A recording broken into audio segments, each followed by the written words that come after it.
সুপ্রিয় দর্শক, শুভেচ্ছা। তারেক রহমানের বার্তা পৌঁছে দিতেই রূপগঞ্জে কৃষক সমাবেশ।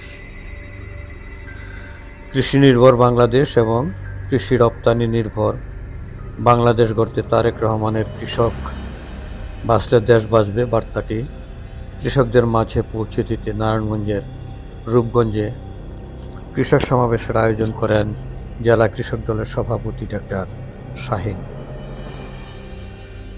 শনিবার সারা দেশে কৃষক সমাবেশের অংশ হিসেবে উপজেলার গোলাকান্দাইল ইউনিয়নের হোরগাঁও এলাকায় এই কৃষক সমাবেশ অনুষ্ঠিত হয়।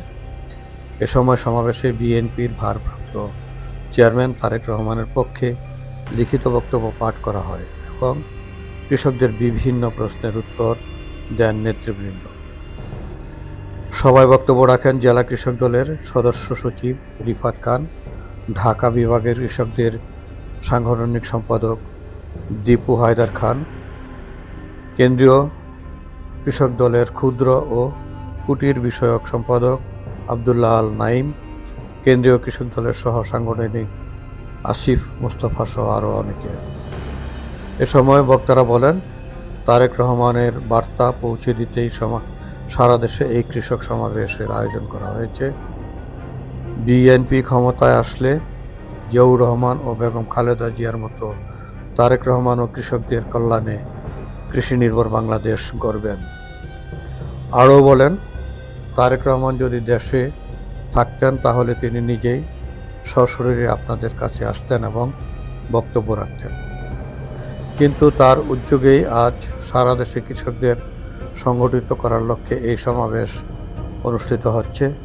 কারণ তিনি মনে করেন কৃষক বাঁচলে দেশ বাঁচবে, তাই তিনি কৃষি নির্ভর বাংলাদেশ গড়তে চান।